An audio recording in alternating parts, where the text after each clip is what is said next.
Welcome to rhythm of learning. ഇന്ന് LGSന്റെ current അഫയേഴ്സിൽ ഈ വർഷം PSC ചോദിച്ചിട്ടുള്ള പ്രധാനപ്പെട്ട രണ്ട് ക്വസ്റ്റ്യൻ പേപ്പറുകളിലെ കറണ്ട് അഫയേഴ്സ് ആണ് നമ്മൾ പഠിക്കാനായിട്ട് പോകുന്നത്. ഫസ്റ്റ് ക്വസ്റ്റ്യനിലേക്ക് കടക്കാം കേട്ടോ. ഫസ്റ്റ് ക്വസ്റ്റ്യൻ എങ്ങനെയാ ചോദിച്ചേക്കണേ, അതായത് നമ്മുടെ 2025 ഇന്ത്യയിൽ നടന്ന റിപ്പബ്ലിക് ദിനാഘോഷങ്ങളിൽ മുഖ്യ അതിഥിയായി പങ്കെടുത്തത് ആരാണ്? 2025 കേട്ടോ. 2025 ഏതാണ്? റിപ്പബ്ലിക് ദിനത്തിലെ മുഖ്യ അതിഥി ആരാണ് എന്നാണ് ചോദിച്ചത്. 2025 റിപ്പബ്ലിക് ദിനത്തില് നമ്മുടെ അതിഥിയായിട്ട് വന്നത് ആരായിരുന്നു? അറിയോ നിങ്ങൾക്ക് എല്ലാവർക്കും? ഓപ്ഷൻ ഞാൻ തരട്ടെ. തന്നത് Jair Bolsonaro, Emmanuel Macron, Prabowo Subianto, Abdul Fattah LCC. ഇത്രയും 4 ഓപ്ഷൻ ആണ് തന്നെയാണ്. ഈ ഓപ്ഷൻ ഒന്ന് എഴുതി ഞാൻ നിങ്ങളെ ബുദ്ധിമുട്ടിക്കുന്നില്ല. ആൻസർ ഞാൻ പറയാം. Prabowo Subianto. ആരാണ്? Prabowo Subianto. ആരാണ് ഇദ്ദേഹം എന്നും കൂടി നമ്മൾ പഠിക്കണം. പ്രബോവോ സുബിയാന്തോ ആരാണ്? പ്രബോവോ സുബിയാന്തോ എന്ന് പറയുന്നത് ഇന്തോനേഷ്യയുടെ പ്രസിഡന്റ് ആണ്. ആരാണ്? ഇന്തോനേഷ്യയുടെ പ്രസിഡന്റ് ആണ്. അപ്പൊ ഇന്തോനേഷ്യൻ പ്രസിഡന്റ് ആയ പ്രൊബോവോ സുബിയാന്തോ ആണ് 2025 റിപ്പബ്ലിക് ദിനത്തിൽ ഇന്ത്യയിൽ അതിഥിയായിട്ട് വന്നത്. ഈ 2025 എത്രാമത്തെ റിപ്പബ്ലിക് ആയിരുന്നു ഇന്ത്യയുടെ? 76ാമത്തെ റിപ്പബ്ലിക് ദിനമായിരുന്നു എന്ന് ഓർക്കണം. ചിലപ്പോ അങ്ങനെയാ ചോദിക്കുക, 76ാമത്തെ റിപ്പബ്ലിക് ദിനത്തിന്റെ അതിഥി ആരാന്ന് ചോദിച്ചു കഴിഞ്ഞാലോ നമുക്ക് മനസ്സിലാവണ്ടേ? ഇപ്പൊ 2025 76ാമത്തെ റിപ്പബ്ലിക് ദിനത്തിന് അതിഥിയായിട്ട് ഇന്ത്യയിൽ വന്നത് ഇന്തോനേഷ്യയുടെ പ്രസിഡന്റ് ആണ്. അദ്ദേഹത്തിന്റെ പേര് പ്രബോവോ സുബിയാന്തോ എന്നാണ്. എന്താണ്? Prabowo Subianto. അപ്പൊ 2025 റിപ്പബ്ലിക് ദിനത്തിന്റെ അതിഥി ക്ലിയർ ആയില്ലേ? 76ാമത്തെ റിപ്പബ്ലിക് ദിനത്തിന്റെ അതിഥി ക്ലിയർ ആയില്ലേ? ഇനി അടുത്ത നിങ്ങൾ ഇതും കൂടി ഒന്ന് ഓർത്തു വെച്ചോളൂ. നമ്മുടെ 2024 എത്രാമത്തെ റിപ്പബ്ലിക് ആയിരിക്കും അപ്പൊ ആഘോഷം ഉണ്ടാവുക? 75ാമത്തെ റിപ്പബ്ലിക് ആയിരിക്കും ആഘോഷം ഉണ്ടാവുക. അന്ന് വന്നത് ഇമ്മാനുവൽ മക്രോൺ ആണ്. ആരാണ് അന്ന് നമ്മുടെ അതിഥിയായിരുന്നത്? Emmanuel Macron. ആരായിരുന്നു? Emmanuel Macron. ആരാണ് ഇമ്മാനുവൽ മക്രോൺ? അദ്ദേഹം എവിടുത്തുകാരനാണ്? ഫ്രഞ്ച് പ്രസിഡന്റ് ആണ്. എവിടുത്തുകാരനാണ്? ഫ്രഞ്ച് പ്രസിഡന്റ് ആണ്. ഫ്രഞ്ച് പ്രസിഡന്റ് ആയ ഇമ്മാനുവൽ മക്രോൺ ആണ് 2024 75ാമത്തെ റിപ്പബ്ലിക് ദിനത്തിൽ മുഖ്യ അതിഥിയായിട്ട് പങ്കെടുത്തത്. എന്നാൽ 2025 76ാമത്തെ റിപ്പബ്ലിക് ദിനാഘോഷത്തിൽ മുഖ്യ അതിഥിയായിട്ട് പങ്കെടുത്തത് ഇന്തോനേഷ്യയുടെ പ്രസിഡന്റായ പ്രൊബോവോ സുബിയാന്തോ ആണ്. ഈ രണ്ട് കാര്യങ്ങളും ക്ലിയർ ആയോ നിങ്ങൾക്ക്? ഇനി അടുത്ത ക്വസ്റ്റ്യനിലേക്ക് പോവാം. ചോദ്യം ഇതാണ്. ഞാൻ ചോദ്യം ആദ്യം പറയാം.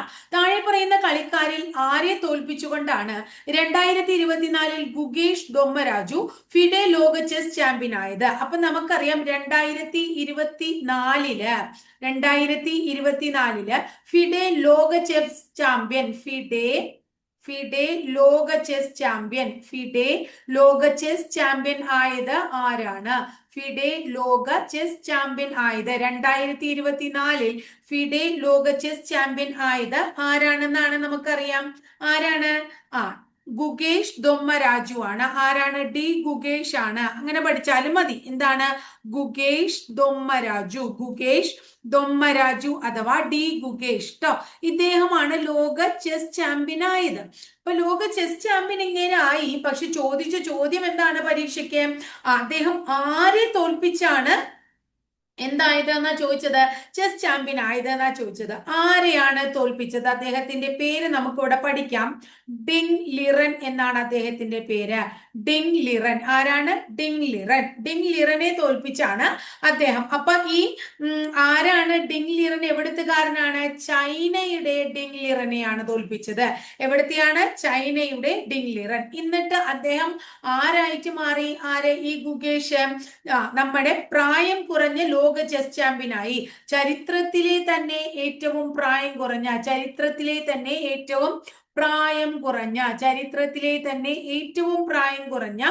ലോക ചെസ് ചാമ്പ്യനാണ് ആരെന്ന് പറയുന്നത്? ഡി ഗുഗേഷ്. ക്ലിയർ ആയോ മക്കളെ നിങ്ങൾക്ക്? അപ്പൊ ചോദിച്ച ചോദ്യം ഇതാണ്. അതായത് താഴെ പറയുന്ന കളിക്കാരിൽ ആരെ തോൽപ്പിച്ചുകൊണ്ടാണ് 2024 ഗുഗേഷ് ദൊമ്മരാജു ഫിഡെ ലോക ചെസ് ചാമ്പ്യൻ ആയത് എന്നാണ് ചോദിച്ചത്. ഉത്തരം ഡിങ് ലിറനെയാണ്. അദ്ദേഹം ചൈനക്കാരനാണ്. ഈ എന്താ പറയുന്നത്, ഈ തോൽവിയില് ഡിങ് ലിറനെ തോൽപ്പിച്ച് ഡി ഗുഗേഷ് നേടിയത് എന്താണ്? ചരിത്രത്തിൽ തന്നെ ഏറ്റവും പ്രായം കുറഞ്ഞ ലോക ചെസ് ചാമ്പ്യൻ എന്ന് പറയുന്ന ആ ഒരു പദവിയാണ് ഇദ്ദേഹം നേടിയത്. അപ്പോ 1985 ഇതിനു മുമ്പ് 1985 22ാമത്തെ വയസ്സില് റഷ്യക്കാരനായ ആരായിരുന്നു? Gary Kasparov. ആരായിരുന്നു? റഷ്യക്കാരനായ ഗാരി കാസ്പറോവ് ആയിരുന്നു ഈ പൊസിഷനിൽ ഉണ്ടായിരുന്നത്. ഇപ്പൊ എന്താണ്? 20 വയസ്സ് പോലും തികയാത്ത ഗുഗേഷ് ആയി മാറി. അന്ന് 22 വയസ്സുണ്ടായിരുന്നു റഷ്യക്കാരനായിട്ടുള്ള ഗാരി കാസ്പറോവിന്. എന്നാൽ ഇനി അടുത്ത, ഇതിപ്പോ നമ്മൾ പറഞ്ഞത് എന്താണ്? ഫിഡെ ലോക ചെസ് ചാമ്പ്യൻ അല്ലെ? ഫിഡെ ലോക ചെസ് ചാമ്പ്യൻ, ലോകത്തിലെ ഏറ്റവും പ്രായം കുറഞ്ഞ ചെസ് ചാമ്പ്യൻ എന്ന് ചോദിച്ചു കഴിഞ്ഞാൽ ഡി ഗുഗേഷിന്റെ പേര് പറയും. എന്നാൽ ലോകത്തിലെ ഏറ്റവും പ്രായം കുറഞ്ഞ ചെസ് ഗ്രാൻഡ് മാസ്റ്റർ എന്നാ ചോദിക്കണേച്ചാലോ? ലോകത്തിലെ ഏറ്റവും പ്രായം കുറഞ്ഞ, ലോകത്തിലെ ഏറ്റവും പ്രായം കുറഞ്ഞ ചെസ് ഗ്രാൻഡ് മാസ്റ്റർ, ലോകത്തിലെ ഏറ്റവും പ്രായം കുറഞ്ഞ ചെസ് ഗ്രാൻഡ് മാസ്റ്റർ എന്നാണ് ചോദിക്കുന്നതെങ്കിലോ, ലോകത്തിലെ ഏറ്റവും പ്രായം കുറഞ്ഞ ചെസ് ഗ്രാൻഡ് മാസ്റ്റർ എന്നാണ് ചോദിക്കുന്നത് എങ്കിൽ എന്താണ് നമ്മൾ പറയാ? അഭിമന്യു മിശ്ര. അദ്ദേഹത്തിന്റെ പേര് അഭിമന്യു മിശ്ര എന്നാണ്. അഭിമന്യു മിശ്ര. ആരാണ്? അഭിമന്യു മിശ്രയാണ്. എത്ര വയസ്സുണ്ടെന്ന് അറിയോ നിങ്ങൾക്ക്? 12ാമത്തെ വയസ്സിലാണ് അദ്ദേഹം ഈ ഒരു നേട്ടം കൈവരിച്ചത്. ഇന്ത്യൻ വംശജനായ അമേരിക്കൻ ചെസ് കളിക്കാരനാണ്. അപ്പൊ ഏറ്റവും പ്രായം കുറഞ്ഞ ചെസ് ഗ്രാൻഡ് മാസ്റ്റർ ആരാണ്? അഭിമന്യു മിശ്രയാണ്. 12ാമത്തെ വയസ്സിൽ അത് നേടി. ഇന്ത്യൻ വംശജനായ അമേരിക്കൻ കളിക്കാരനാണ്. ഈ രണ്ട് ക്വസ്റ്റ്യനും ക്ലിയർ ആയെന്ന് വിചാരിക്കുന്നു കേട്ടോ. അപ്പൊ ഇത് രണ്ടും വളരെ പ്രധാനം ഇനി പറയേണ്ട കാര്യം നിങ്ങൾക്ക് അറിയാം. ക്വസ്റ്റ്യൻ പേപ്പറിൽ ചോദിച്ച ചോദ്യമാണ്. അതുകൊണ്ടാണ് നമ്മൾ അതിന്റെ അനുബന്ധം കൂടി പഠിക്കണേ. കാരണം ഇനിയും അതുമായിട്ട് റിലേറ്റഡ് ആയിട്ട് എന്തെങ്കിലും ചോദിച്ചാലോ? അടുത്ത ക്വസ്റ്റ്യൻ ഇതാണ്. അടുത്ത ക്വസ്റ്റ്യൻ എന്താണ്? ഐക്യരാഷ്ട്രസഭയുടെ UNOയുടെ ഇപ്പോഴത്തെ സെക്രട്ടറി ജനറൽ ആരാണ്? UN സെക്രട്ടറി ജനറൽ ആരാണ്? സെക്രട്ടറി ജനറൽ ആര് എന്നാണ് ചോദ്യം. UN സെക്രട്ടറി ജനറൽ ആരാണ്? ചോദ്യം ഇവിടെ കൊടുത്തിരിക്കുന്നത് ട്രിഗ്വേലി ആണ്, കോഫി അന്നൻ ആണോ, ബാൻ കിമൂൺ ആണോ, ആന്റോണിയോ ഗൂട്ടറസ് ആണോ? ആരാണ് UN secretary general? Antonio Guterres. UN secretary general ആരാണ്? ആന്റോണിയോ ഗൂട്ടറസ് ആണ്. UN സെക്രട്ടറി ജനറൽ ആരാണ്? ആന്റോണിയോ ഗൂട്ടറസ് ആണ്. ഇനി UN സെക്രട്ടറി ജനറലായി 2017 ഇദ്ദേഹം UN സെക്രട്ടറി ജനറലായി അധികാരത്തിൽ വന്നത് എന്ന് ഓർത്തുവെക്കാം. അദ്ദേഹം പോർച്ചുഗലിന്റെ പ്രധാനമന്ത്രി ആയ ശേഷമാണ്, എവിടത്തെ? പോർച്ചുഗലിന്റെ പ്രധാനമന്ത്രി ആയ ശേഷമാണ് പിന്നീട് UN സെക്രട്ടറി ജനറൽ ആയത്. പോർച്ചുഗൽ പ്രൈം മിനിസ്റ്റർ ആയിരുന്നു ഇദ്ദേഹം എന്ന് മനസ്സിലാക്കുക. എത്രാമത്തെ സെക്രട്ടറി ജനറൽ ആണെന്നറിയോ? UNOന്റെ 9ാമത്തെ സെക്രട്ടറി ജനറൽ ആണ്. അപ്പൊ UNOന്റെ 9ാമത്തെ സെക്രട്ടറി ജനറൽ ആണ് ആന്റോണിയോ ഗൂട്ടറസ്. 2017 UN സെക്രട്ടറി ജനറലായി അധികാരത്തിലേറ്റു. അദ്ദേഹം പോർച്ചുഗലിന്റെ പ്രധാനമന്ത്രി പദവി വഹിച്ചതിന് ശേഷമാണ് UN സെക്രട്ടറി ജനറൽ ആകുന്നത്. അപ്പൊ നിലവിലെ UN സെക്രട്ടറി ജനറലിന്റെ പേര് എന്താണ്? ആന്റോണിയോ ഗൂട്ടറസ് എന്നാണ്. എവിടത്തുകാരനാണ്? പോർച്ചുഗലുകാരനാണ്. അടുത്ത ചോദ്യം ഇതാണ്. സമീപകാലത്ത് ഇന്ത്യൻ കരസേന വിജയ് ദുർഗ് എന്ന പേര് മാറ്റിയ ഫോർട്ട് വില്യം എവിടെയാണ്? നമ്മൾ ഇതിനു മുമ്പ് ഒരു ചോദ്യം ഞാൻ പഠിപ്പിച്ചു തന്നു നിങ്ങൾക്ക്. ഇന്ത്യൻ കരസേനയുടെ ഈസ്റ്റേൺ കമാൻഡിന്റെ ആസ്ഥാനം എന്താണ്? ഇങ്ങനെയായിരുന്നു നമ്മൾ പഠിച്ചത്. ഇന്ത്യൻ കരസേനയുടെ ഈസ്റ്റേൺ കമാൻഡ് എന്തിന്റെയാണ്?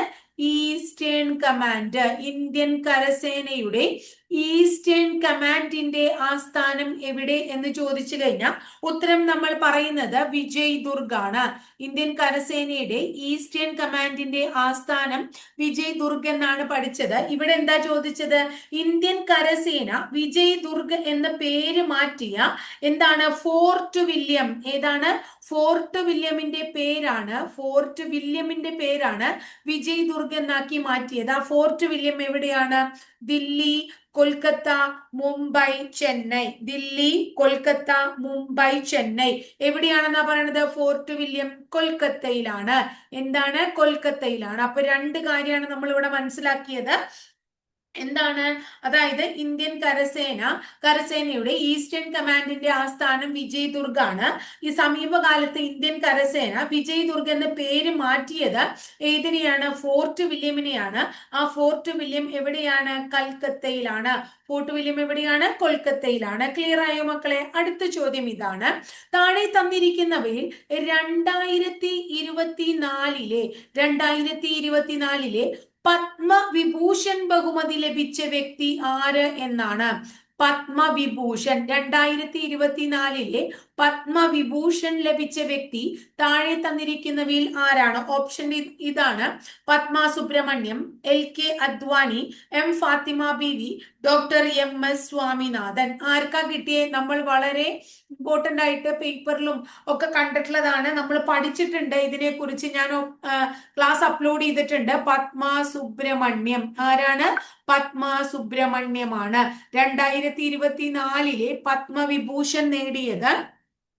ഈ ഓപ്ഷനില്, അതായത് പത്മ സുബ്രഹ്മണ്യം, LK അദ്വാനി, M ഫാത്തിമ ബീവി, ഡോക്ടർ M സ്വാമിനാഥൻ, അതിലാരാണ് നേടിയത്? പത്മ സുബ്രഹ്മണ്യാണ്. അപ്പൊ നമ്മള് 2025 ആരൊക്കെ പത്മവിഭൂഷൺ നേടി എന്ന് പഠിച്ചിരിക്കുന്നത് നല്ലതല്ലേ? മുൻപ് നമ്മൾ പഠിച്ചിട്ടുണ്ട്, എന്നാലും ഒന്നും കൂടെ നമ്മൾ പഠിക്കുകയാണ്. ഒന്ന്, MT വാസുദേവൻ നായർ. MT വാസുദേവൻ നായർ എന്തുമായിട്ട് റിലേറ്റഡ് ആയിട്ടുള്ളതാണ്? സാഹിത്യവുമായിട്ട് റിലേറ്റഡ് ആയിട്ടുള്ള വ്യക്തിയാണ് അദ്ദേഹം, അല്ലെ? അദ്ദേഹത്തിന് മരണാനന്തര ബഹുമതിയായിട്ടാണ് ലഭിച്ചത്. മരണാനന്തര ബഹുമതി. ഇനി ഇദ്ദേഹത്തിന് മാത്രല്ല, വേറെ ആർക്കാണ് ഇനി മരണാനന്തരമായിട്ട് ലഭിച്ചത്? Osamu Suzuki. ആർക്കാണ്? Osamu Suzuki. Osamu Suzuki. Osamu Suzuki അദ്ദേഹത്തിനും മരണാനന്തരമായിട്ടാണ് ലഭിച്ചത്. ഒസാമു സുസുക്കി എവിടെയുള്ള ആളാണ്? ജപ്പാനിലുള്ള ആളാണ്. പേര് കേൾക്കുമ്പോൾ തന്നെ നമുക്ക് മനസ്സിലാവും ജപ്പാനിലാണ്. വ്യാപാരം, ഇൻഡസ്ട്രിയുമായിട്ട് റിലേറ്റഡ്, വ്യാപാര വ്യവസായവുമായിട്ട് റിലേറ്റഡ് ആയിട്ടുള്ള ആളാണ്. ഇനി ഒരാൾക്കും കൂടിയും കിട്ടിയിട്ടുണ്ട്, കലയുമായിട്ട് റിലേറ്റഡ് ആയിട്ടുള്ള ആളാണ്. ശാരദ സിൻഹ. ആരാണ്? ശാരദ സിൻഹ. അപ്പൊ ശാരദ സിൻഹ, ഒസാമു സുസുക്കി. ശാരദ സിൻഹ ബീഹാറാണ്. ഏതാണ് മേഖല? കലയാണ് മേഖല. അപ്പൊ എന്താ, കേരളത്തിൽ നിന്നുള്ള MT വാസുദേവൻ നായർ, ജപ്പാനിൽ നിന്നുള്ള ഒസാമു സുസുക്കി, ബീഹാറിൽ നിന്നുള്ള ശാരദ സിൻഹ തുടങ്ങിയവർക്ക് 2025 മരണാനന്തര ബഹുമതിയായിട്ട് പത്മവിഭൂഷൺ ലഭിച്ചു. ഇനി ഇവർക്ക് മാത്രല്ല, ദുവൂർ നാഗേശ്വർ റെഡ്ഡി. ആർക്കൊക്കെ? ഇനി അടുത്ത കിട്ടിയിട്ടുള്ള ആൾക്കാരുടെ പേരും കൂടെ നിങ്ങൾ പഠിച്ചോളോ. ദുവൂർ. ആരാണ്? ദുവൂർ നാഗേശ്വർ റെഡ്ഡി. ദുവൂർ നാഗേശ്വർ റെഡ്ഡിക്ക് കിട്ടിയിട്ടുണ്ട്. ദുവൂർ നാഗേശ്വർ റെഡ്ഡി. ദുവൂർ നാഗേശ്വർ റെഡ്ഡി എന്ന് പറയുന്നത് വൈദ്യശാസ്ത്ര മേഖലയുമായിട്ട് ബന്ധപ്പെട്ടിട്ടുള്ള ആളാണ്. തെലങ്കാനയാണ് സ്ഥലം. ഇനി അടുത്തത് ജഗദീഷ് സിംഗ്. ആരാണ്? ജഗദീഷ് സിംഗ്. ജഗദീഷ് സിംഗ്. ജഗദീഷ് സിംഗ്. ജഗദീഷ് സിംഗ് ഗെഹാർ. ജഗദീഷ് സിംഗ് ഗെഹാർ എന്ന് പറയുന്ന ആൾക്ക് കിട്ടിയിട്ടുണ്ട്. ചണ്ഡീഗഡ് ആണ് ആള്, പൊതുപ്രവർത്തകനാണ്. അതുപോലെ കുമുദിനി ലാക്കിയ. കുമുദിനി. കുമുദിനി. കുമുദിനി ലാക്കിയ. കുമുദിനി ലാക്കിയ. കുമുദിനി ലാക്കിയ. കുമുദിനി ലാക്കിയ കലയുമായിട്ട് റിലേറ്റ്, കലയാണ്. എവിടെയാണ്? നമ്മുടെ എന്താ പറയുന്നത്, ഗുജറാത്തുകാരിയാണ്. അടുത്തത് ലക്ഷ്മി നാരായണ സുബ്രഹ്മണ്യം. ലക്ഷ്മി നാരായണ സുബ്രഹ്മണ്യം കല തന്നെയാണ്. കലാകാരൻ ലക്ഷ്മി നാരായണ സുബ്രഹ്മണ്യം. ലക്ഷ്മി നാരായണ സുബ്രഹ്മണ്യം കലാകാരന്മാരാണ്. ലക്ഷ്മി നാരായണ സുബ്രഹ്മണ്യം. ലക്ഷ്മി നാരായണ സുബ്രഹ്മണ്യം. അപ്പൊ ആർക്കൊക്കെയാണ് കിട്ടിയത് എന്നൊന്ന് ഓർത്തു വെച്ചേ. നമ്മളോട് ചോദിച്ച ചോദ്യം ഇതായിരുന്നു: താഴെ തന്നിരിക്കുന്നവയിൽ 2024-ലെ പത്മവിഭൂഷൺ നേടിയത് doctor MS Swaminathan, M Fathima Beevi, LK Advani, Padma Subrahmanyam. 4 പേരുടെ പേര് തന്നു. നമ്മൾ മനസ്സിലാക്കി 2024 നേടിയത് പത്മ സുബ്രഹ്മണ്യമാണ്. അപ്പൊ നമ്മൾ 2025 ആർക്കൊക്കെ പത്മവിഭൂഷൺ നേടി എന്ന് ഓർത്തു വയ്ക്കാം. 2025 മരണാനന്തര ബഹുമതിയായിട്ട് കേരളത്തിൽ നിന്നുള്ള MT വാസുദേവൻ നായർ, ബീഹാറിൽ നിന്നുള്ള ശാരദ സിൻഹ, ജപ്പാനിൽ നിന്നുള്ള ഒസാമു സുസുക്കി തുടങ്ങിയവരും, കൂടാതെ പിന്നെ ലഭിച്ചിട്ടുള്ളത് തെലങ്കാനയിൽ നിന്ന് വൈദ്യശാസ്ത്ര വിദഗ്ധനായിട്ടുള്ള ദുവൂർ നാഗേശ്വർ റെഡ്ഡി, അതുപോലെ തന്നെ ചണ്ഡീഗഡിൽ നിന്ന് പൊതുപ്രവർത്തകനായ ജഗദീഷ് സിംഗ് ഗെഹാർ, അടുത്തത് ഗുജറാത്തിൽ നിന്ന് കലയുമായിട്ട് റിലേറ്റഡ് ആയിട്ടുള്ള കുമുദിനി ലാഗിയ, അതുപോലെ തന്നെ കലാകാരനായിട്ടുള്ള ലക്ഷ്മി നാരായണ സുബ്രഹ്മണ്യം കർണാടക തുടങ്ങിയവർക്കാണ് എന്ത് ലഭിച്ചിട്ടുള്ളത്? 2025 പത്മവിഭൂഷൺ ലഭിച്ചിട്ടുള്ളത്? കുറച്ച് ഡീറ്റെയിൽഡ് ആയിട്ട് തന്നെ പോണുണ്ട്. അതെന്താ വെച്ചിട്ടുണ്ടെങ്കിൽ നിങ്ങൾക്ക് എന്താ പറയുന്നത്, മറ്റ് അനുബന്ധ മേഖലയും കൂടി കിട്ടിക്കോട്ടെ എന്ന് വിചാരിച്ചിട്ടാണ്. ഇനി അടുത്ത ചോദ്യം ഇതാണ്. 2024 ലോക്സഭാ തിരഞ്ഞെടുപ്പ് നടന്നു എന്ന് നമുക്കറിയാം. ഈ ലോക്സഭാ തിരഞ്ഞെടുപ്പ് നടന്ന സമയത്ത് മാതൃകാ പെരുമാറ്റച്ചട്ടം ലംഘിക്കുന്നതും ക്രമക്കേടുകളും പരാതികളും അറിയിക്കുന്നതിനും പൗരന്മാർക്ക് വേണ്ടി ഇന്ത്യൻ തെരഞ്ഞെടുപ്പ് കമ്മീഷൻ ഒരു മൊബൈൽ ആപ്ലിക്കേഷൻ പുറത്തിറക്കി. ഇന്ത്യൻ തെരഞ്ഞെടുപ്പ് കമ്മീഷൻ പുറത്തിറക്കിയ മൊബൈൽ ആപ്ലിക്കേഷന്റെ പേര് എന്താണ് എന്നാണ് ചോദിച്ചത്. ക്ലിയർ ആയോ നിങ്ങൾക്ക്? അതായത് 2024 ലോക്സഭാ തിരഞ്ഞെടുപ്പ് സമയത്ത് മാതൃകാ പെരുമാറ്റച്ചട്ടം ലംഘിക്കുന്നതും ക്രമക്കേടുകളും പരാതികളും അറിയിക്കുന്നതിനും പൗരന്മാർക്ക് വേണ്ടി ഇന്ത്യൻ തെരഞ്ഞെടുപ്പ് കമ്മീഷൻ തയ്യാറാക്കിയ മൊബൈൽ ആപ്ലിക്കേഷന്റെ പേര് എന്താണ്? ഇത് മുമ്പ് നമ്മൾ പഠിച്ചിട്ടുള്ള ചോദ്യമാണ്, പലപ്പോഴും ഞാൻ പറഞ്ഞിട്ടുള്ളതാണ്. പേര് സി വിജിൽ എന്നാണ്. എന്താണ് ഇതിന്റെ പേര്? സി വിജിൽ എന്നാണ്. ഓപ്ഷനാണ് രസകരമായിട്ടുള്ള കാര്യം. ECI vigil, E vigil, C vigil. കണ്ട? അപ്പൊ ഇങ്ങനെയുള്ള ചോദ്യങ്ങളൊക്കെ അപ്പൊ ക്ലിയർ ആയിട്ട് നമ്മൾ പഠിച്ചു വെക്കണം. എന്താണത്? പിന്നെ അതില് ഒരു ചോദ്യം ഒരെണ്ണം കൂടി തന്നിട്ടുണ്ട്, KYC എന്നും കൂടി തന്നിട്ടുണ്ട്. അപ്പൊ അതിനെയും കൂടി കുറിച്ച് നമുക്ക് പഠിക്കാം കേട്ടോ. അപ്പൊ ഓപ്ഷൻ തന്നിട്ടുണ്ട് എന്തിട്ടാണെന്നറിയോ? ECI vigil, E vigil, C vigil, KYC. നമ്മുടെ ഉത്തരം എന്താണ്? സി വിജിലാണ്. സി വിജിലാണ് എന്തിനു വേണ്ടിയിട്ട് 2024 ലോക്സഭാ തെരഞ്ഞെടുപ്പ് നടന്ന സമയത്ത് മാതൃകാ പെരുമാറ്റച്ചട്ടം ലംഘിക്കുന്നതും ക്രമക്കേടുകളും പരാതികളൊക്കെ അറിയിക്കുന്നതിനും പൗരന്മാർക്ക് വേണ്ടിയിട്ട് തെരഞ്ഞെടുപ്പ് കമ്മീഷൻ ഉണ്ടാക്കിയിട്ടുള്ള ആപ്പ്. അപ്പൊ എന്താണ് നമ്മളോട് KYC ആപ്പ് എന്താണെന്ന് വെച്ചിട്ടുണ്ടെങ്കിൽ, ഇപ്പൊ നമ്മള് ലോക്സഭാ തെരഞ്ഞെടുപ്പില് എന്താണ് സ്ഥാനാർത്ഥികളുടെ ക്രിമിനൽ പശ്ചാത്തലമൊക്കെ ആരോപിക്കപ്പെട്ടിട്ടുണ്ടാവും അല്ലെ? ക്രിമിനൽ പശ്ചാത്തലത്തിലുള്ള ആരുണ്ടായിരിക്കും? സ്ഥാനാർത്ഥികൾ ഉണ്ടായിരിക്കും. ഈ ക്രിമിനൽ പശ്ചാത്തലം സ്ഥാനാർത്ഥികളുടെ ക്രിമിനൽ പശ്ചാത്തലം, ആരോപിക്കപ്പെട്ട കുറ്റകൃത്യത്തിന് എന്താണ് സ്വഭാവം, കേസിന്റെ നിലവിലെ സ്ഥിതി എന്താണ് എന്നിവ ജനങ്ങൾക്ക് അറിയാനായി തെരഞ്ഞെടുപ്പ് കമ്മീഷൻ ഇറക്കിയ ആപ്പിന്റെ പേരാണ് എന്ത്? KYC app. മനസ്സിലായോ? അപ്പോ തെരഞ്ഞെടുപ്പിന് മത്സരിക്കുന്ന സ്ഥാനാർത്ഥികൾക്ക് ക്രിമിനൽ പശ്ചാത്തലമുള്ളവരാണോ, അവർക്ക് എന്തെങ്കിലും കേസുകളൊക്കെ ആരോപിച്ചിട്ടുണ്ടോ, എന്താണ് അവരുടെ കുറ്റകൃത്യത്തിന്റെ സ്വഭാവം, കേസിന്റെ നിലവിലെ സ്ഥിതി എന്താണ്, ഇതൊക്കെ അറിയാൻ വേണ്ടിയിട്ട് ഉള്ള ആപ്പിന്റെ പേരാണ് KYC ആപ്പ്. സി വിജിൽ എന്ന് പറഞ്ഞാൽ എന്താണെന്നറിയില്ലേ? അതായത് പൗരന്മാർക്ക് വേണ്ടിയിട്ട് പെരുമാറ്റച്ചട്ടം ലംഘിക്കുന്നതും ക്രമക്കേടുകളും പരാതികളൊക്കെ അറിയിക്കുന്നതിന് വേണ്ടിയിട്ടുള്ള ആപ്പാണ് ഏത്? സി വിജിൽ എന്ന് പറഞ്ഞാൽ. ക്ലിയർ ആയോ മക്കളെ? ഇനി അടുത്ത ചോദ്യം ഇതാണ്. നമ്മുടെ നിലവിലെ കേന്ദ്ര പാർലമെന്ററി കാര്യവകുപ്പ് മന്ത്രി ആരാണ്? കേന്ദ്ര പാർലമെന്ററി കാര്യവകുപ്പ് മന്ത്രി, പാർലമെന്ററി കാര്യവകുപ്പ് മന്ത്രി ആര് എന്നാണ് ചോദിച്ചത്. കിരൺ റിജിജു എന്നാണ് അദ്ദേഹത്തിന്റെ പേര്. കിരൺ എന്താണ്? കിരൺ റിജിജു എന്നാണ് അദ്ദേഹത്തിന്റെ പേര്. കേന്ദ്ര പാർലമെന്ററി കാര്യ വകുപ്പ് മന്ത്രിയാണ്. ന്യൂനപക്ഷ കാര്യവും അദ്ദേഹം തന്നെയാണ് കൈകാര്യം ചെയ്യുന്നത്. ന്യൂനപക്ഷം. അപ്പൊ കേന്ദ്ര പാർലമെന്ററി കാര്യം, ന്യൂനപക്ഷം എന്നിവ കൈകാര്യം ചെയ്യുന്ന വ്യക്തി ആരാണ്? കിരൺ റിജിജു. ആരാണ്? കിരൺ റിജിജു. അപ്പൊ ഇങ്ങനെ ഒരു ചോദ്യം ചോദിച്ചിട്ടുണ്ട്. ഇത് ചോദിച്ച വില്ലേജ് ഫീൽഡ് അസിസ്റ്റന്റ് പരീക്ഷ 2025 ഏപ്രിൽ മാസം 28 നടന്ന വില്ലേജ് ഫീൽഡ് അസിസ്റ്റന്റ് ചോദിച്ച ചോദ്യങ്ങളാണ്.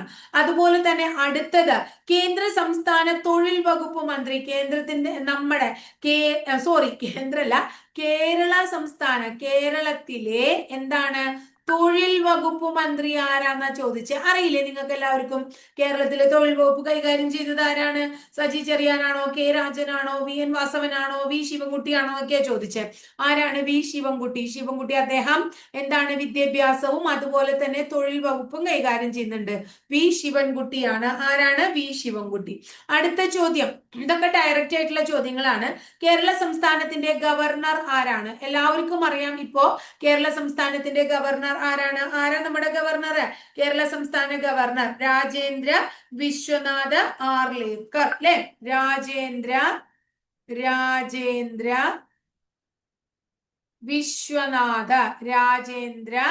വിശ്വനാഥ് ആർലേക്കർ. ആരാണ്? ആർലേക്കർ. രാജേന്ദ്ര വിശ്വനാഥ് ആർലേക്കർ. രാജേന്ദ്ര വിശ്വനാഥ് ആർലേക്കർ ആണ് നമ്മുടെ ഗവർണർ. അപ്പൊ ഇതൊക്കെ ഒരു ക്വസ്റ്റ്യൻ പേപ്പർ ഉണ്ടായിരുന്ന ചോദ്യമാണ്. അതുപോലെ അപ്പൊ ക്ലിയർ ആയോ മക്കളെ നിങ്ങൾക്ക്? ഇനി കേരളത്തിന്റെ എത്രാമത്തെ ഗവർണർ ആയിട്ടാണ് ഇദ്ദേഹം വന്നത്? അതും കൂടി ഒന്ന് ഓർത്തു വെക്കോട്ടാ. ഇദ്ദേഹം കേരളത്തിന്റെ 23-ാമത്തെ ഗവർണറാണ്. കേരളത്തിന്റെ 23-ാമത്തെ ഗവർണർ ആയിട്ടാണ് ഇദ്ദേഹം ഗോവ സ്വദേശിയായ രാജേന്ദ്ര വിശ്വനാഥ് ആർലേക്കർ ചുമതലയേറ്റത് 2025 ജനുവരി 2-ന്. കേരളത്തിലെ 22-ാമത്തെ ഗവർണർ ആയിരുന്ന ആരിഫ് മുഹമ്മദ് ഖാൻ അല്ലെ എവിടേക്ക് പോയേ? ബീഹാറിലേക്ക് പോയി. നമ്മുടെ ഗവർണർ എവിടേക്ക് പോയേ? ബീഹാറിലേക്കാണ് പോയത് കേട്ടോ. ഇനി അടുത്ത ചോദ്യം ഇതാണ്. അടുത്ത ചോദ്യം ഇന്ന് ഞാൻ അതുമായിട്ട് ബന്ധപ്പെട്ടിട്ടുള്ള ഒരു ചോദ്യം ഇന്നിപ്പോ പറയാൻ പോകുന്നതുമായിട്ട് ബന്ധപ്പെട്ടിട്ടുള്ള ചോദ്യം കഴിഞ്ഞ ദിവസം പുതിയ ഒരു കറണ്ട് അഫയേഴ്സിൽ നമ്മൾ ഇട്ടിട്ടുണ്ട്. അതായത് ഇന്നിപ്പോ ഈ പരീക്ഷയ്ക്ക് ചോദിച്ചിട്ടുള്ളത് 2024 എഴുത്തച്ഛൻ പുരസ്കാരമാണ്. ഞാൻ ഇന്നലെ പഠിപ്പിച്ചത് 2025 എഴുത്തച്ഛൻ പുരസ്കാരമാണ്. അത് പഠിപ്പിച്ചത് ഓർമ്മയുള്ള ആൾക്കാർ കമന്റ് ബോക്സിൽ ഒന്ന് രേഖപ്പെടുത്തണം കേട്ടോ. ആരാന്ന് അറിയണ്ടേ? നിങ്ങൾക്ക് ഓർമ്മയുണ്ടോന്ന് അറിയണ്ടേ? 2024 എഴുത്തച്ഛൻ പുരസ്കാരം ആർക്കാ കിട്ടിയേ? NS മാധവനാ കിട്ടിയ. ആർക്കാ കിട്ടിയേ? NS മാധവൻ. 2024 എഴുത്തച്ഛൻ പുരസ്കാരം ആർക്കാ കിട്ടിയേ?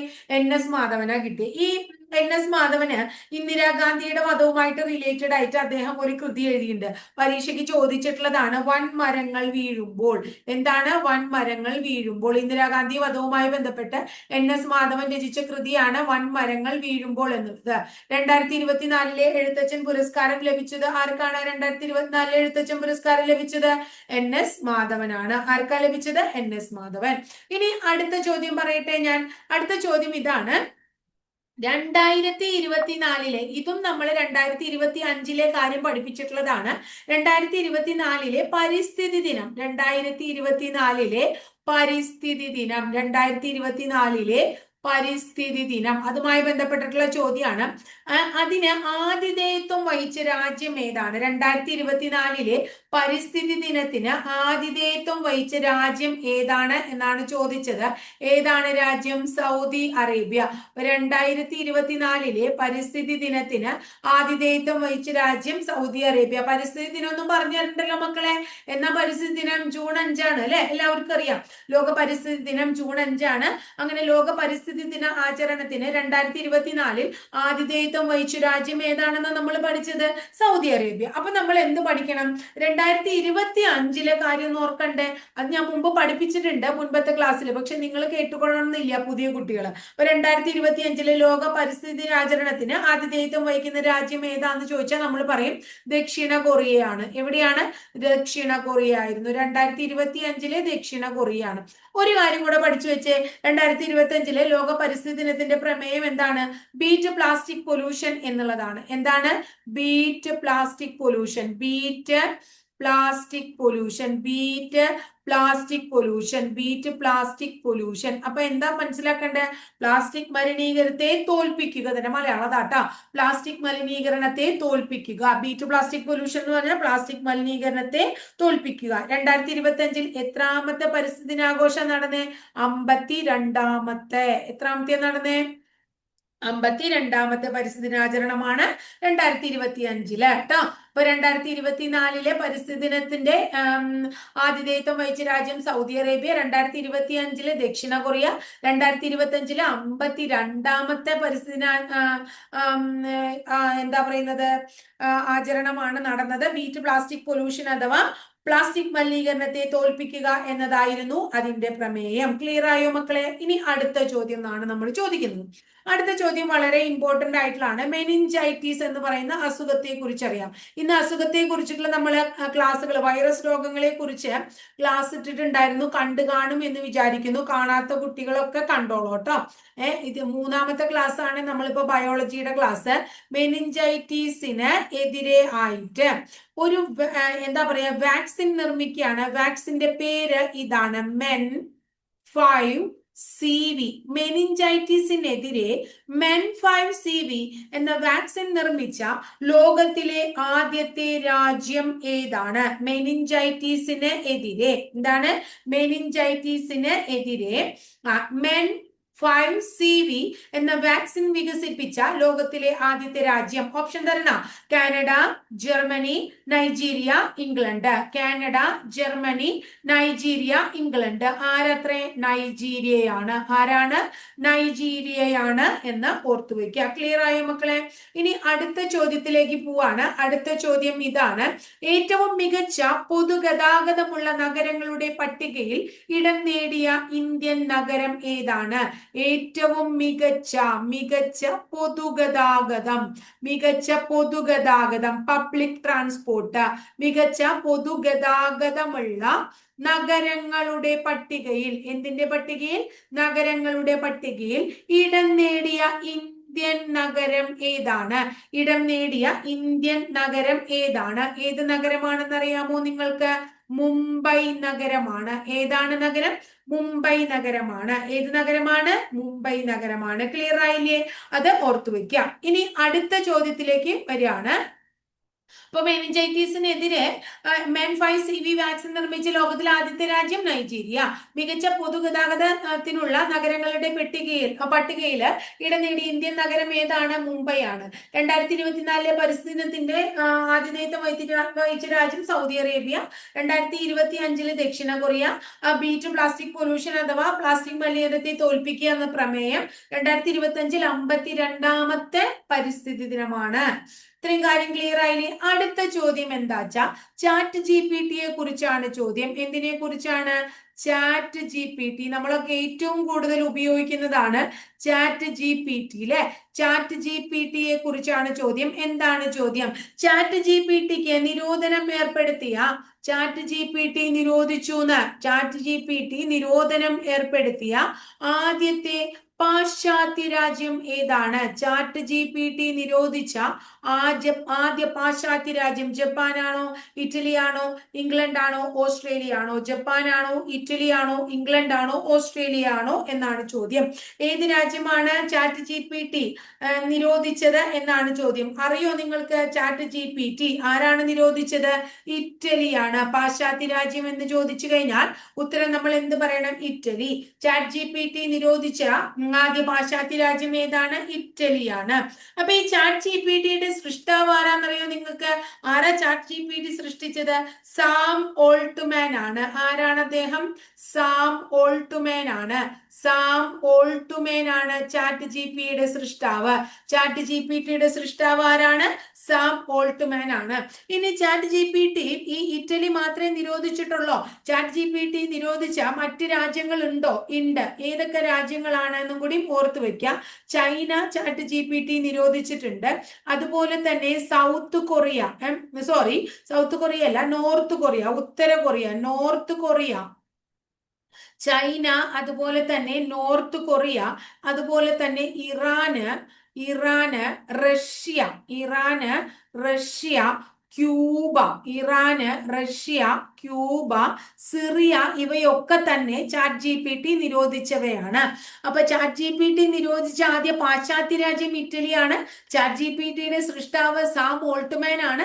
ചാറ്റ് ജിപിടി നിരോധനം ഏർപ്പെടുത്തിയ മറ്റ് പ്രധാനപ്പെട്ട രാജ്യങ്ങൾ China, north Korea, Iran, Russia, Cuba, Syria തുടങ്ങിയവയാണ്. ക്ലിയർ ആയില്ലേ മക്കളെ? ഇനി ലാസ്റ്റ് ക്വസ്റ്റ്യനിലേക്ക് കടക്കാണ്. ചോദ്യം ഇതാണ്: 2023 കേന്ദ്ര സാഹിത്യ അക്കാദമി അവാർഡ്. 2023 അപ്പൊ നമുക്ക് മനസ്സിലാക്കണം, കേന്ദ്ര സാഹിത്യ അക്കാദമി അവാർഡ്, കേരള സാഹിത്യ അക്കാദമി അവാർഡ്, ഇങ്ങനെയുള്ള അക്കാദമി അവാർഡുകളും കൂടി നമ്മൾ പഠിച്ചു വെക്കണം. അതൊക്കെ PSC പരീക്ഷയ്ക്ക് ചോദിക്കുന്നുണ്ട്. അതും നമ്മൾ മനസ്സിലാക്കിയില്ലേ? 10ാം ക്ലാസ് ക്വാളിഫിക്കേഷൻ ഉള്ള പരീക്ഷയ്ക്കാണ് ഫീൽഡ് വില്ലേജ് ഫീൽഡ് അസിസ്റ്റന്റിനൊക്കെയാണ് ഇത് ചോദിച്ചത്.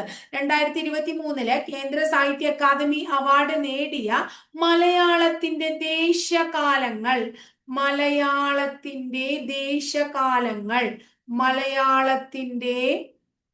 ദേശകാലങ്ങൾ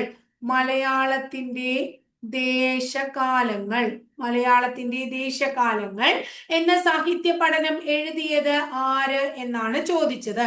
ഇത് എഴുതിയത് ആര് എന്നാണ് ചോദിച്ചത്. ഉത്തരം ഇ വി രാമകൃഷ്ണനാണ്. ആരാണ്? ഇ വി രാമകൃഷ്ണനാണ്. E V Ramakrishnan. അപ്പൊ നമ്മൾ 2023 കാര്യം പറഞ്ഞ് 2023 കേന്ദ്ര സാഹിത്യ അക്കാദമി അവാർഡ് നേടിയ ഏതാണ്? മലയാളത്തിന്റെ ദേശകാലങ്ങൾ എന്ന് പറയുന്നത് രചിച്ചത് ആരാണെന്നാ പറയുന്നത്? ഇ വി രാമകൃഷ്ണൻ. അപ്പൊ നമുക്ക് 2024 പഠിക്കേണ്ട മക്കളെ. 2024 കേന്ദ്ര സാഹിത്യ പുരസ്കാരം അതിന് അർഹനായത് ആരാണ്? കെ ജയകുമാർ ആണ്. നമ്മുടെ മുമ്പത്തെ ചീഫ് സെക്രട്ടറി കെ ജയകുമാർ ആണ്. കെ ജയകുമാറിന്റെ ഏത് കവിതാ സമാഹാരത്തിനാണ് ലഭിച്ചത്? പിങ്കള കേശിനി. പിങ്കള കേശിനി എന്ന് പറയുന്ന അദ്ദേഹത്തിന്റെ കവിതാ സമാഹാരത്തിനാണ് അദ്ദേഹത്തിന് 2024 കേന്ദ്ര സാഹിത്യ അക്കാദമി പുരസ്കാരം ലഭിച്ചത്. ക്ലിയർ ആയോ മക്കളെ? 2024 കേന്ദ്ര സാഹിത്യ അക്കാദമി പുരസ്കാരം കെ ജയകുമാറിന് ലഭിച്ചു. പിങ്കള കേശിനി എന്ന് പറയുന്ന അദ്ദേഹത്തിന്റെ കൃതിക്ക്. 2023 കേന്ദ്ര സാഹിത്യ അക്കാദമി അവാർഡ് മലയാളത്തിന്റെ ദേശകാലങ്ങൾ എന്ന് പറയുന്ന കൃതിക്കാണ് ലഭിച്ചത്. അതിന്റെ രചയിതാവ് ഇ വി രാമകൃഷ്ണൻ. ChatGPT നിരോധിച്ച ആദ്യ പാശ്ചാത്യ രാജ്യം ഇറ്റലി. ChatGPTയുടെ സൃഷ്ടാവ് സാം ഓൾട്ട്മാൻ. ChatGPT നിരോധിച്ച മറ്റ് പ്രധാനപ്പെട്ട രാജ്യങ്ങൾ China, north Korea, Iran, Russia, Cuba, Syria തുടങ്ങിയവർ. അപ്പൊ ഇന്ന് നമ്മൾ 2 ക്വസ്റ്റ്യൻ പേപ്പറിൽ നിന്നുള്ള 15 ചോദ്യങ്ങളാണ് പഠിച്ചത്. പക്ഷെ 15 ചോദ്യങ്ങൾ മാത്രമല്ലല്ലോ പഠിച്ചത്, നമ്മൾ 30-ലധികം ചോദ്യങ്ങൾ പഠിച്ചിട്ടുണ്ടാവും. കാരണം എന്തുകൊണ്ടാണെന്ന് വെച്ചാൽ ഓരോ ചോദ്യങ്ങളുമായിട്ട് ബന്ധപ്പെട്ടിട്ടുള്ള അനുബന്ധ ചോദ്യങ്ങളും കൂടെ പഠിച്ചു. അപ്പൊ എല്ലാ ദിവസവും നിങ്ങൾക്ക് കറണ്ട് അഫയേഴ്സ് തരുമ്പോൾ ചില ദിവസങ്ങളിൽ നമുക്ക് 1-2 കറണ്ട് അഫയേഴ്സ് 2-3 ഒക്കെ നമുക്ക് പേപ്പറിൽ നിന്ന് ഇനി ഓരോ ദിവസത്തെ കറണ്ട് അഫയേഴ്സ് കിട്ടാനുള്ളൂ. അപ്പൊ 2-3 ദിവസം കൂടുമ്പോൾ അത് ഒരുമിച്ച് തരികയും അതല്ലാത്ത ദിവസങ്ങളിൽ നമ്മുടെ പ്രീവിയസ് ഇയറിൽ വന്നിട്ടുള്ള ക്വസ്റ്റ്യൻ പേപ്പറുകളിൽ വന്നിട്ടുള്ള ചോദ്യങ്ങൾ ഇതുപോലെ ഡിസ്കസ് ചെയ്യുകയും ചെയ്യും. അങ്ങനെ നമ്മൾ കറണ്ട് അഫയേഴ്സ് പരീക്ഷ വരെ നമ്മൾ ഇതേ രീതിയിൽ മുന്നോട്ട് കൊണ്ടുപോകും. ക്ലാസ് ഒക്കെ ഇഷ്ടപ്പെട്ട് കാണുന്നുണ്ടാവും എന്ന് വിചാരിക്കുന്നു. ഇഷ്ടപ്പെടുകയാണെങ്കിൽ നിങ്ങൾ ഒന്ന് ലൈക്ക് ചെയ്യണം കേട്ടോ. അതുപോലെ തന്നെ ഇഷ്ടപ്പെടുകയാണെങ്കിൽ ഒന്ന് തീർച്ചയായിട്ടും നിങ്ങൾ കമന്റിൽ ഒന്ന് രേഖപ്പെടുത്തണം. നിങ്ങളുടെ പോസിറ്റീവ് ആയിക്കോട്ടെ നെഗറ്റീവ് ആയിക്കോട്ടെ എന്ത് അഭിപ്രായമാണെങ്കിലും കമന്റ് ബോക്സിൽ രേഖപ്പെടുത്തുക. ആദ്യമായിട്ട് ചാനൽ കാണുന്നവർ ഒന്ന് സബ്സ്ക്രൈബ് ചെയ്യുക. അതോടൊപ്പം ബെല്ലൈക്കൺ കൂടി ഒന്ന് എനേബിൾ ചെയ്യുക. അപ്പൊ ഞാൻ ഓരോ ദിവസം അപ്ലോഡ് ചെയ്യുന്ന വീഡിയോസ് കൃത്യമായിട്ട് നോട്ടിഫിക്കേഷൻ ആയിട്ട് ലഭിക്കും കേട്ടോ. അടുത്ത ദിവസം മറ്റൊരു ടോപ്പിക്കുമായി നമുക്ക് വീണ്ടും കാണാം.